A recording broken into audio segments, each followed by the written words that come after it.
حضرت عبداللہ بن عمر اپنے والد حضرت عمر فاروق سے روایت کرتے ہیں کہ میں تہامہ کی ایک پہاڑی پر رسول اللہ صلی اللہ علیہ وسلم کے ساتھ بیٹھا ہوا تھا کہ ایک بوڑھے نے اب صلی اللہ علیہ وسلم کے سامنے حاضر ہو کر آپ کو سلام کیا۔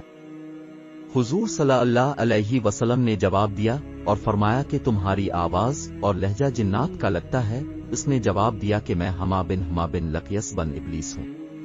حضور نے پوچھا تمہاری عمر کیا ہے؟ اس نے جواب دیا کہ جس وقت قابیل نے حابیل کو قتل کیا اس وقت میری عمر 43 سال تھی۔ حضرت نوح علیہ السلام کے زمانے میں مسلمانوں کے ساتھ مسجد میں رہتا تھا۔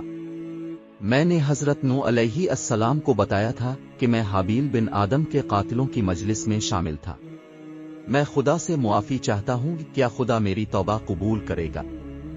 حضرت نوح نے کہا کہ اللہ تعالیٰ معاف کرنے والا اور رحم کرنے والا ہے، اٹھو اور وضو کرو اور 2 سجدے کرو۔ میں نے حضرت نوح کی نصیحت پر عمل کیا اور میں نے ابھی سجدے سے سر نہیں اٹھایا تھا کہ حضرت نوح نے فرمایا کہ سجدے سے سر اٹھاؤ، تمہاری توبہ قبول ہے۔ میں اکثر حضرت یعقوب علیہ السلام کی زیارت کے لیے جاتا تھا۔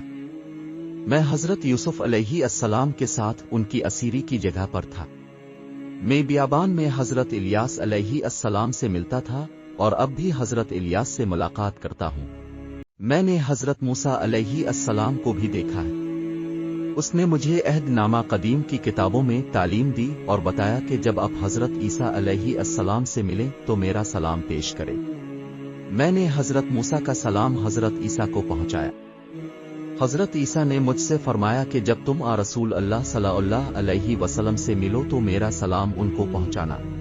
راوی کا بیان ہے کہ یہ سن کر حضور صلی اللہ علیہ وسلم رونے لگے اور فرمایا کہ سلام حضرت عیسیٰ علیہ السلام تک پہنچتا رہے اور جب تک دنیا ہے یہ ہما تجھ پر سلامتی ہو۔